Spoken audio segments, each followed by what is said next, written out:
Hello everyone, welcome to my channel. কেমন আছো তোমরা সকলে? আশা করি সবাই খুব খুব খুব ভালো আছো এবং আমরাও খুব ভালো আছি। তো আজকে আমরা দুজনে রেডি হয়ে গেছি। আজকে একটা এঙ্গেজমেন্ট পার্টিতে যাব, সেটা হচ্ছে আমার বান্ধবী জ্যোতির এঙ্গেজমেন্ট পার্টিতে। ওদের রেজিস্ট্রি আর এঙ্গেজমেন্ট একদিনে হবে। তো চলো তোমরা ব্লগটা পুরোপুরি দেখতে থাকো, আশা করি তোমাদের ভালো লাগবে। এসেছি আবার সেই চেনা জায়গা, দীপ এবং জ্যোতির এঙ্গেজমেন্ট পার্টিটা এই লোকনাথ পার্কিংয়ে অ্যারেঞ্জ করা হয়েছে এবং এখানে ঢুকতেই আমরা দেখি ভীষণভাবে বাজি ফাটছে, যেগুলো কিন্তু দেখতে অসাধারণ লাগছিল। তো ভিতরে ঢুকিয়ে দেখছি ব্রাইড এবং গ্রুম আমাদেরকে ওয়েলকাম করার জন্য একটা ফটো ফ্রেমের মধ্যে দাঁড়িয়ে আছে।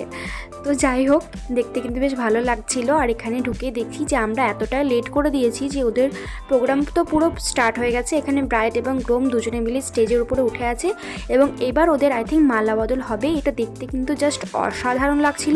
আর যাই হোক, তোমরা যারা যারা প্রেম করে বিয়ে করেছো, তারা যদি নিজের গার্লফ্রেন্ডকে বা বয়ফ্রেন্ডকে বিয়ে করতে পেরেছো, তাদের আনন্দটা যে ঠিক কতটা সেটা কিন্তু এদেরকে দেখেও বোঝা যায়। বা আমারও সত্যি প্রেম করে বিয়ে, তো আমি এই ব্যাপারটা বেশ ভালোই বুঝতে পারি যে যখন একটা মেয়ে একটা ছেলেকে ভালোবাসে এবং তাদের ভালোবাসাটা সম্পূর্ণ হয় এভাবে, তখন তাদের আনন্দটা কিন্তু পুরো আকাশ ছোঁয়ায় হয়। আর এদেরকে দেখো দুজনকে কি সুন্দর মানিয়েছে। এখানে ভীষণ সুন্দর একটা গান বাজছিল, কিন্তু কপিরাইটের জন্য আমি গানটাকে একদম দিতে পারিনি। তো এখানে আকাশের মধ্যে ভীষণ বাজি ফাটছিল এবং ওদের আনন্দটা আমি জাস্ট ফিল করতে পারছিলাম। এখানে এরা নাচের প্রোগ্রামের ব্যবস্থাও করেছিল, এরা কিন্তু ভীষণ ভালো নাচছিল। আর আমি একটু স্পিডটা বাড়িয়ে দিয়েছি, কেননা গান ছাড়া নাচ দেখতে কার ভালো লাগে। আমি নিজেও নাচ করতে ভীষণ পছন্দ করি আর নাচ দেখতেও ভীষণ পছন্দ করি, কিন্তু গান ছাড়া নাচ এই প্রথম দেখলাম হয়তো আমার ক্যামেরাতেই। তো যাই হোক, তোমরা দেখো এবং বলো কেমন লাগছে। এখানে আমি পুরো তোমাদেরকে ডেকোরেশনটা দেখিয়ে দিচ্ছি। ভীষণ বড় একটা জায়গা জুড়ে ওদের এঙ্গেজমেন্টটা করা হয়েছিল, দেখতে কিন্তু অসাধারণ লাগছিল। ওদেরকে কেমন লাগছিল সেটা কিন্তু কমেন্ট বক্সে অবশ্যই জানাবে। আর কারা কারা ওদের এঙ্গেজমেন্টে এসেছিলে সেটাও আমাকে জানাবে। তোমাদের মধ্যে অনেকেই তো হতে পারে যে ওদের এঙ্গেজমেন্টে এসেছিলে। এখানে আমি আমার বন্ধু, আমার দাদা, সবার সাথে একটু ছবি তুলে নিচ্ছিলাম। আর আকাশে দেখো কি সুন্দর লাভ লাভ বেলুনগুলো ছেড়ে দেওয়া হয়েছে ওদের ভালোবাসার প্রতীক হিসেবে আর কি।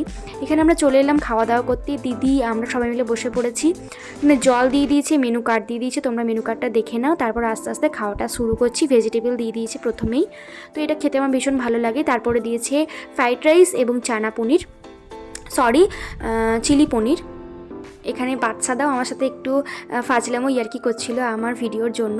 এখানে দিদিও বেশ আমাকে কোঅপারেট করেছে আমার ভিডিওর জন্য। সবাই বলছিল যে হ্যাঁ ব্লগ কর, আমাদেরকেও ব্লগে দেখাস। তো এই কথাটা শুনতে কিন্তু আমার ভীষণ ভালো লাগছিল। তো যারা যারা আমাকে হেড কমেন্ট করেছো একটা ভিডিওতে, আমার একটা হার্ট ছেড়ে যাওয়ার ভিডিওতে, তাদেরকে একটা কথাই বলে রাখি, সোশ্যাল মিডিয়াতে অনেকেই অনেক কিছু খারাপ খারাপ কাজ করছে, যেগুলো তোমরা দেখেও মানে না দেখার ভান করে তাদেরকে খুব ভালো ভালো কমেন্ট করো। কিন্তু আমি যেখানে একটা ভালো ভিডিও করেছি, এখানে কোনো নোংরামো নেই, কোনো কিচ্ছু নেই, অথচ সেই ভিডিওটাতে তোমরা কত কত খারাপ খারাপ কমেন্ট করেছো। তো যাই হোক, যাদের যাদের মনোবৃত্তি যেরকম, আমি এই নিয়ে কোনো কথা বলতে চাই না। তো যাই হোক, যারা আমাকে ভালোবেসেছো তাদেরকে অসংখ্য ধন্যবাদ। আর তাদেরকে বলবো একটু পাশে থেকো, তাহলেই হবে। তো যাই হোক, এভাবে কথা বলতে বলতে আমাদের খাওয়া দাওয়া কিন্তু কমপ্লিট। দেখা হচ্ছে নেক্সট ভিডিওতে। টাটা।